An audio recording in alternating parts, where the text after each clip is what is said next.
Hello dear students, subscribe करें हमारे YouTube channel को और प्रेस करें बेल आइकन को ताकि न्यू इंग्लिश फेरी के क्लास 7 के सभी चैप्टर्स का हिंदी एक्सप्लेनेशन के साथ सभी एक्सरसाइज का सॉल्यूशन हेतु आपको रेगुलर नोटिफिकेशंस मिलता रहे।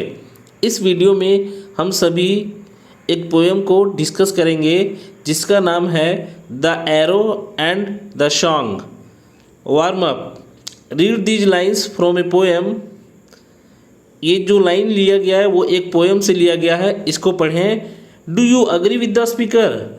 इस लाइन को पढ़ने के बाद स्पीकर जो बोल रहे हैं, क्या आप स्पीकर से सहमत हैं? Share your views with your classmates.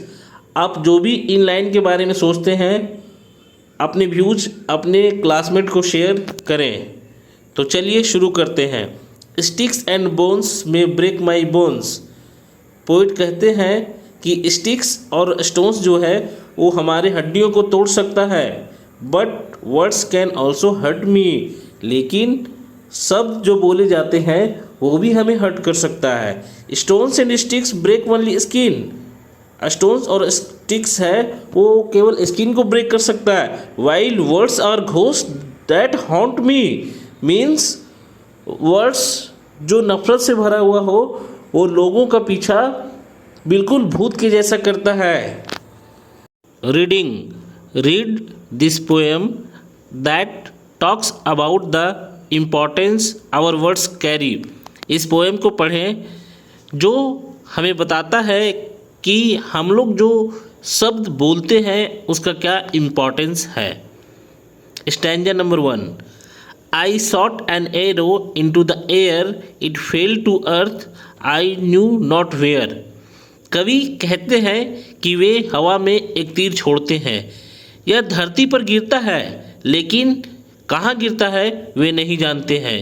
क्यों नहीं जानते हैं? For so swiftly it flu, the site could not follow it in its direction. ऐसा इसलिए क्योंकि तीर हवा में इतनी तेज़ी से जाता है कि कवि की नज़रें उसकी उड़ान को फॉलो नहीं कर पाते हैं। इस स्टैंजा में तीर, अनकाइंड, हार्श वर्ड्स या कोई ऐसी चीज़ जो हार्मफुल हो उससे कवि तुलना किए हैं। Stanza 2। I breathed a song into the air, it fell to earth, I knew not where. इस स्टैंजा में पोएट खुले में एक गीत गाते हैं, फिर से वे नहीं जानते कि यह गीत कहाँ पहुँच गया है। For who has site so कीन and strong that it can follow the flight of song. क्योंकि शायद ही कोई हो जो यह जानने के लिए उत्सुक हो कि गीत कहाँ पहुँचता है। इस स्टैंजा में सॉन्ग्स प्लीजिंग वर्ड्स को रिप्रेजेंट करता है। Stanza 3, last stanza. Long long afterward in an oak, I found the arrow still unbroke. लंबे समय के बाद कवि जब उस तीर और गीत की तलाश में जाते हैं तो वे एक ओक के पेड़ पर उस तीर को बिना टूटा हुआ पाते हैं। And the song from beginning to end I found again in the heart of a friend. और वह गीत जो पोएट गाते हैं वो शुरू से अंत तक उस गीत को एक दोस्त के दिल में पाते हैं। इस पोएम में पोएट कहते हैं कि वर्ड्स अनब्रोकन है। हम किसी को लताड़ते हैं या भद्दे शब्द कहते हैं, लेकिन हम हमेशा परिणाम नहीं देख सकते हैं। हालांकि एक समय आता है जब हम उन शब्दों को कहने पर पछताते हैं क्योंकि वे अंत में हमारे पास वापस आ जाते हैं।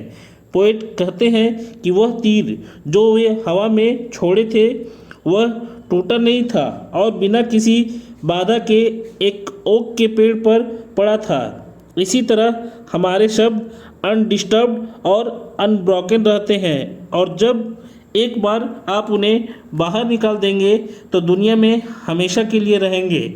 जब पोएट ने एक गीत गाया तो वह गीत भी गायब हो गया, और जब पोएट उस गीत की तलाश में जाते हैं तब वह गीत भी अनडिस्टर्ब्ड पड़ा मिलता है, लेकिन एक दोस्त के दिल में। इसलिए बोलने से पहले सोचना ज़रूरी है, क्योंकि आपके शब्द लोगों के दिलों को छू सकते हैं और दूसरों के जीवन पर बहुत प्रभाव डाल सकते हैं। इस तरह से यह पोयम एक एरो के रूप में घृणा को रिप्रेजेंट करता है और एक गीत के रूप में परमानेंस ऑफ जॉय को रिप्रेजेंट करता है। नेक्स्ट वीडियो में हम सभी इस पोयम का क्वेश्चन आंसर डिस्कस करेंगे। Thank you.